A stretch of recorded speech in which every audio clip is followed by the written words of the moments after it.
Good evening, Comic Book Nation. I am your host, Chris Killian, and welcome to Good Night Gotham. Thanks to everyone who just watched tonight's episode of Gotham with us live.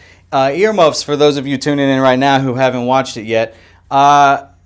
Some big things happened in this episode, particularly the arrival of Jervis Tetch, aka the Mad Hatter. We also saw the Penguin is making a run at the mayor's seat, and it looks like he is enlisting the help of his old pal Edward Nygma. And let's not forget about Lee's new boyfriend, who it turns out is very well connected to the Falcone crime family.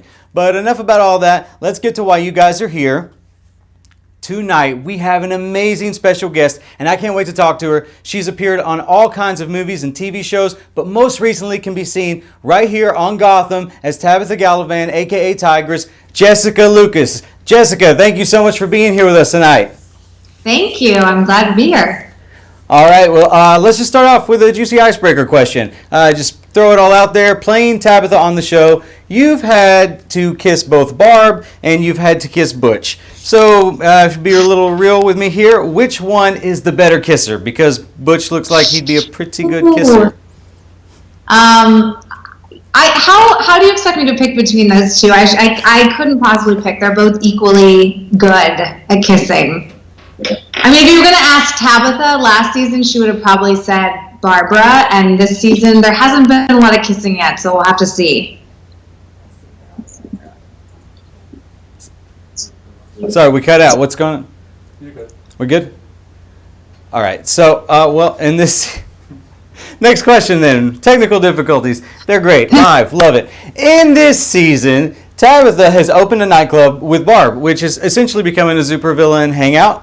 It reminded me personally of the comic books where the Penguin has the Iceberg Lounge, which is essentially the same kind of club. Considering Penguin's unresolved issues with Tabitha, is this laying the groundwork for Penguin to attempt a takeover on Sirens and transform it later into the Iceberg Lounge?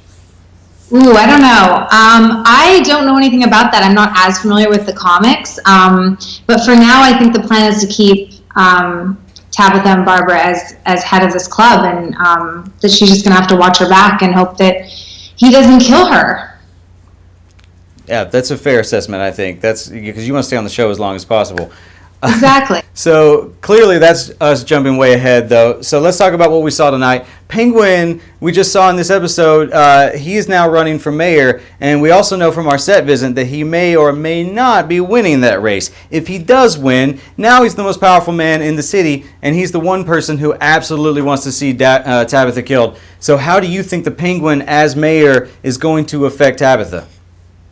I think things are going to get a little bit more sketchy for her. She has to really toughen up her alliances. I think Butch is a key factor in that. And, she has to keep him under her wing because she doesn't want Penguin to kill her. So, and he's definitely going to be so much more powerful in the coming episodes. So we'll have to see how that plays itself out.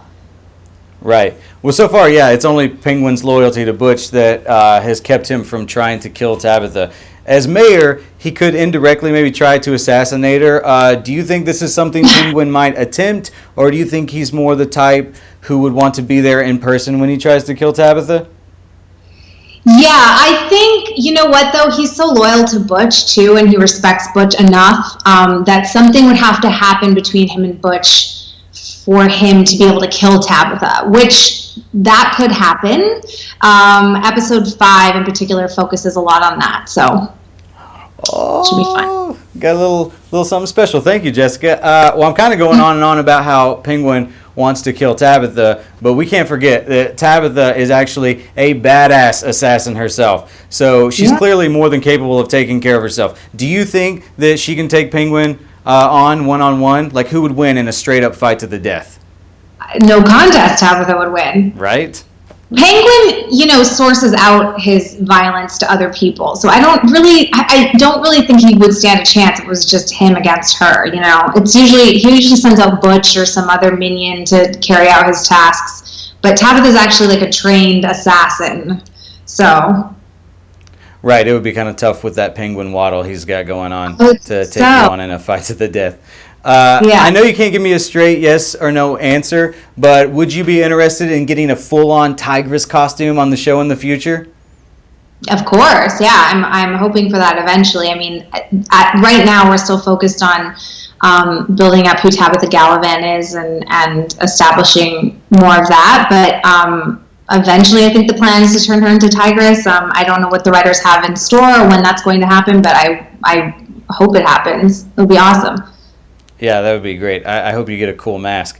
Now, your Tabitha Gallivan version of the Tigress hasn't actually appeared in any of the comics yet. I know you said earlier you don't read a lot of the comics, but when you were cast, did you draw any inspiration from other versions of Tigress and just dig into the history of the comics, or did you just try to develop this character entirely on your own and make her your own thing?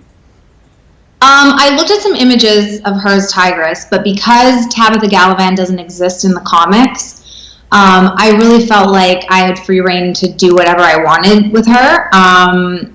And so I just focused on establishing her as an individual away from who she eventually becomes as Tigress. And it was nice because, not a lot of people know Tigress unless you're a diehard fan. So I didn't really feel a lot of pressure to stick to something that fans already knew and loved. So it was good. Right. Well, so going back to the episode we just saw tonight, we just saw the debut of the Mad Hatter in this episode, which is pretty cool. You even shared a short little scene with him there and saved him from Barb. Yeah. Are there any villains, though, from the comics we haven't seen yet that you were maybe hoping make an appearance on the show in the future? I think Bane would be cool because we haven't gone there yet. But they've done all my favorite villains. I love Catwoman, and obviously Cameron plays her amazingly well. And now we have Poison Ivy this season as well.